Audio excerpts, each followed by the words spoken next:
as Balazs just kept going and going and going. Welcome into Cronkite Sports Live. I'm Jason Chesler. And I'm Mauricio Casillas. We saw it there. Kalen Balazs churning and burning his way to the end zone, getting ASU football back on the right foot.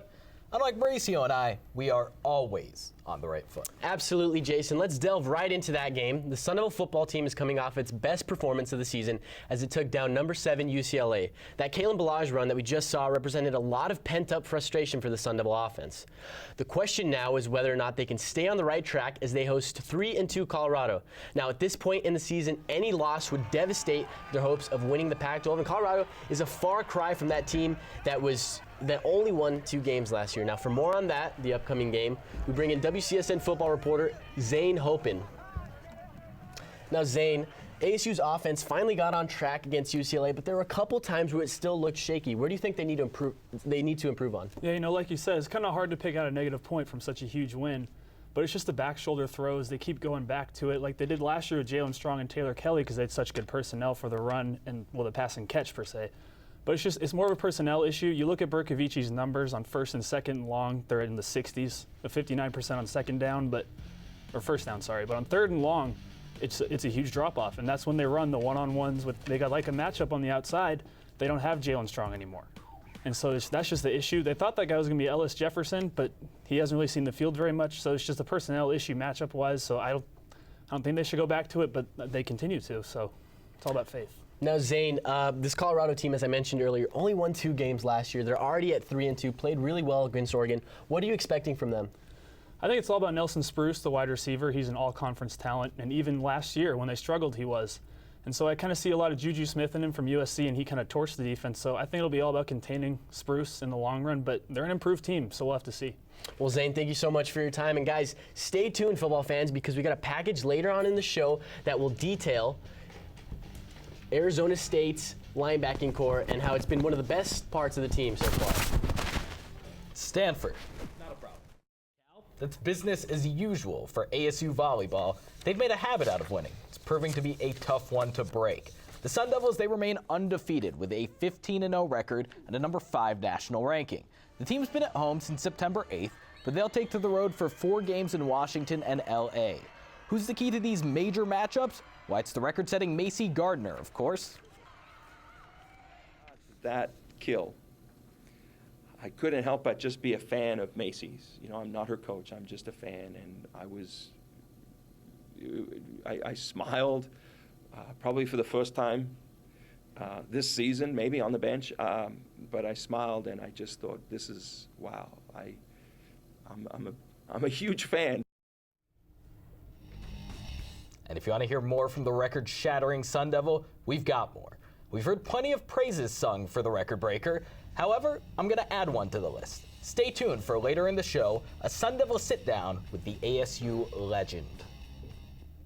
Arizona State hockey made history last Saturday as it throttled rival Arizona 8-1 in its first ever game as a Division I program. But now things get a little tougher and a lot colder.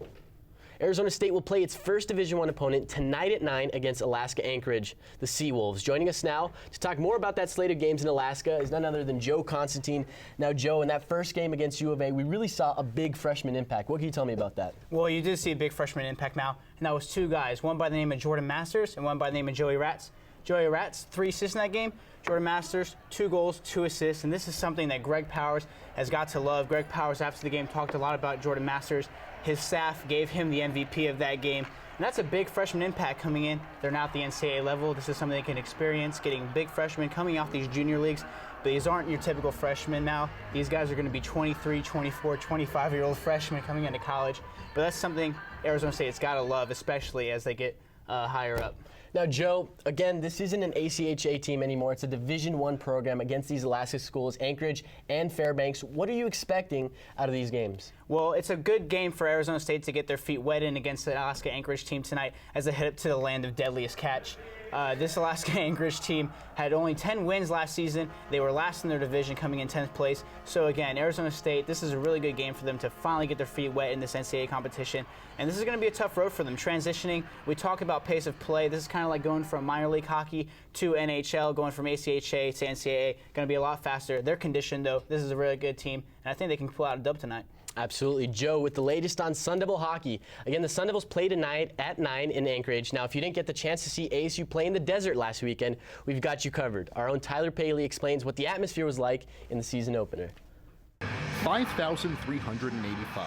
That's how many fans filed into Gila River Arena Saturday night to watch the Sun Devils as they embarked on their NCAA journey.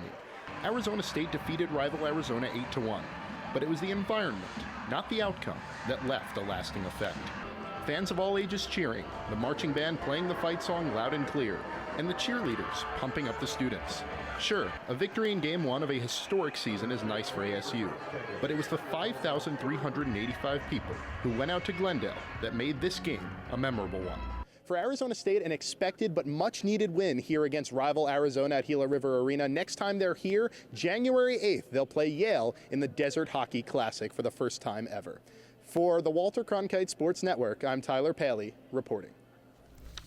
Thank you, Tyler. That Sun Devil hockey team, they're very interesting, almost as interesting as the wild world of social media. Absolutely. You know the saying, Mal, if it tweets, it leads. Something like that, I guess. Something like that. This week, Troy Lynch is our social media enthusiast. Troy. Guys, I just wanted to say thank you for giving me this opportunity. A little background information. Actually, Dominic Petronio was supposed to be on this segment, but one of our producers actually implemented a new rule. There's now a height requirement, so we're not going to see Dom for a very long time. Sorry to kick this segment off with an insult, but let's kick things off with the very first tweet. First one coming in from a former defensive back, Demarius Randall, taking a picture with his teammate on the Green Bay Packers, former UCLA Bruin quarterback Brett Hundley, throwing up the fork. But guys, how does he look in maroon and gold? You know, it's actually funny, Troy. Brett Hundley, a guy from Chandler, Arizona, heavily recruited by the Sun Devils, chose to go to UCLA, and now finally Sun Devil fans get to see him in that Sun Devil uniform. You know, these are the kind of recruits Todd Graham needs to be making, not ones that make sense football-wise, ones who look great in maroon and gold. Absolutely. Fashion is important. Fashion is huge, especially when you're going to Arizona State. But now moving on to our second tweet, this one coming from Justin Emerson. And you see, freshman defender Joey Ratz, he found himself a brand new pet. He's taking him off a straw off of that 8-1 victory we saw last week. But guys, what do you think of Joey's new cat? You know, I did a podcast for an entire hockey season with Justin Emerson. Let me tell you one thing about J15. That man knows how to play to his Twitter audience. Down Kitty, great caption, great pick.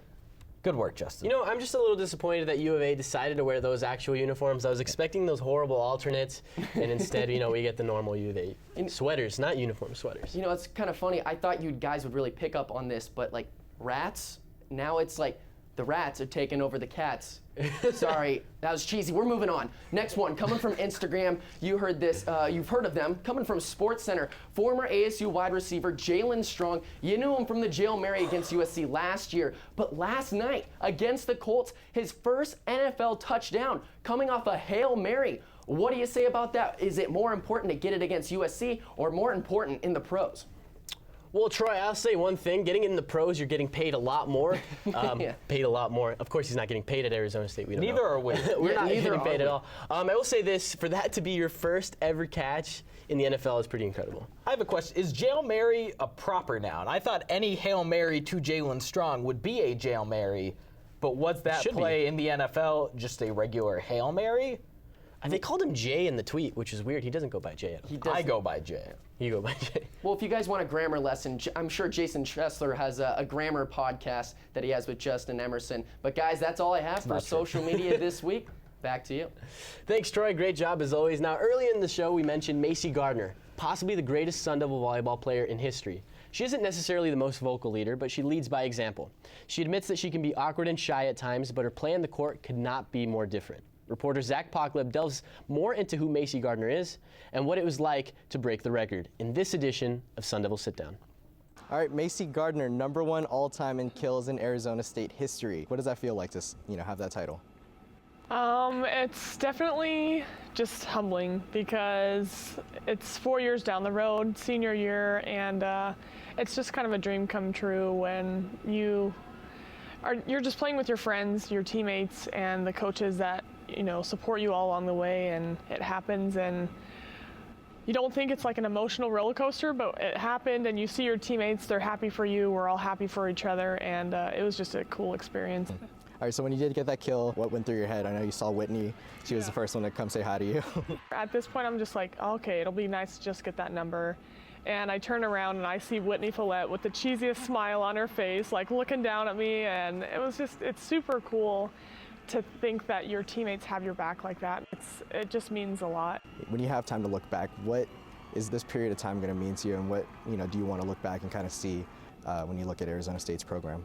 Yeah, I think just the one thing is that the girls coming in understand the work that was, they won't be able to understand the work that was put in to transform this program, but I just hope that they respect it, and that they want to do the same thing and carry on the tradition that we've set the last 4 years and just be dedicated athletes for ASU. And I think that with that vision, they'll be able to go very far. And that's the only thing is, I think just this change of when we bring in athletes that are going to make this program great, and Jason's doing that right now, so I'm super excited. All right, that's all I got. Thank you so much for agreeing to talk to me today. Yeah. And good luck for the rest of the season. Cool, thank you, Zach. Yeah. With me now at the desk is none other than Zach Pockleb. Now, Zach, you had a chance to talk with Macy, sit down, have a chance to really get down to the nitty-gritty with her. Do you think she realizes just the amount of an impact that she's had on this program? I think she does now. When she was a freshman, sophomore, and even when she was a junior, she had some issues, she had some struggles embracing that leadership role, being the face of Arizona State volleyball. But now in her senior year, they're 15-0. At its highest ranking of all time. I think she's finally embraced being the face of the program. In retrospect, when you look, the year before she got there, they went 9-22. And in her freshman, sophomore, and junior years, they've made the NCAA tournament. They're well on their way to their 4th straight berth.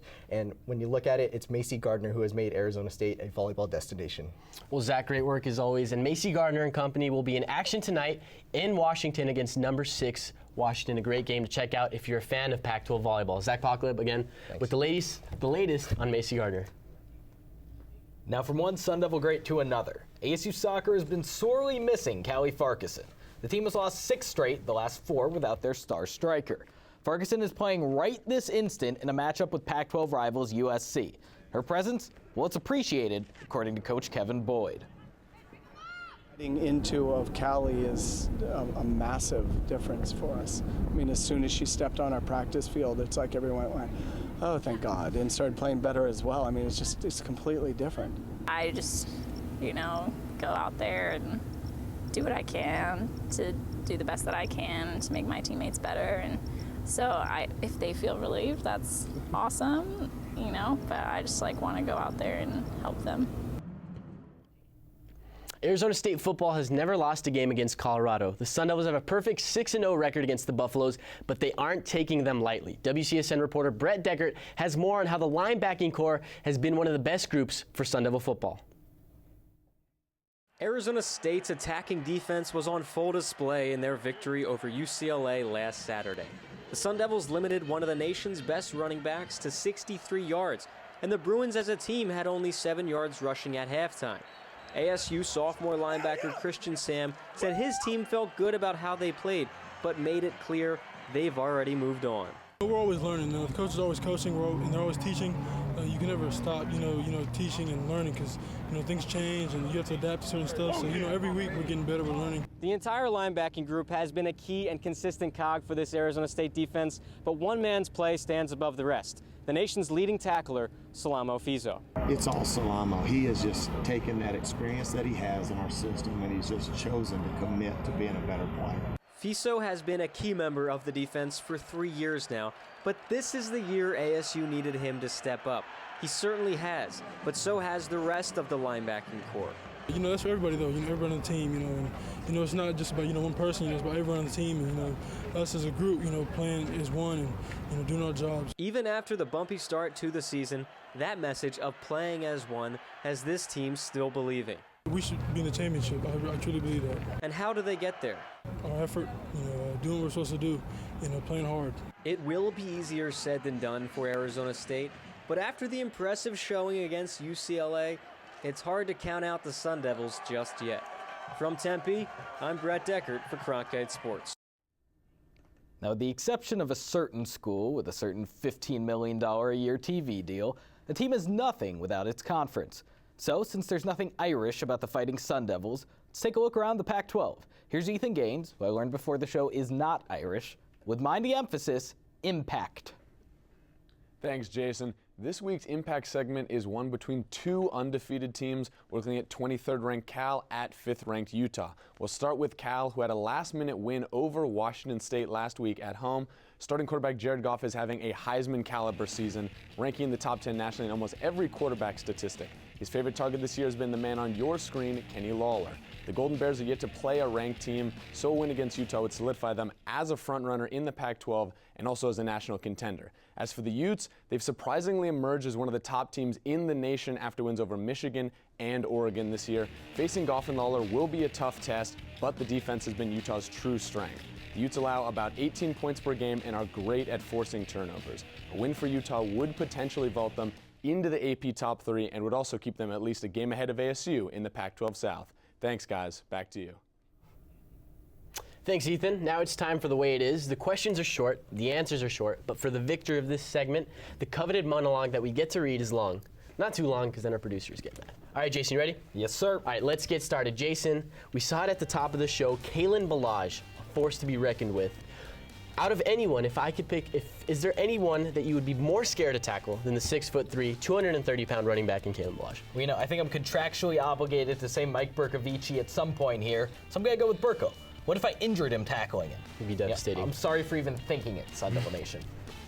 ASU soccer, they just got back Callie Farquharson, but suffering some losses elsewhere. What's a more significant loss? Losing Allie Moon or Tommy Goodman? Well, Jason, you just said it right there. They got Callie Farquharson back, so that's why I think losing the midfielder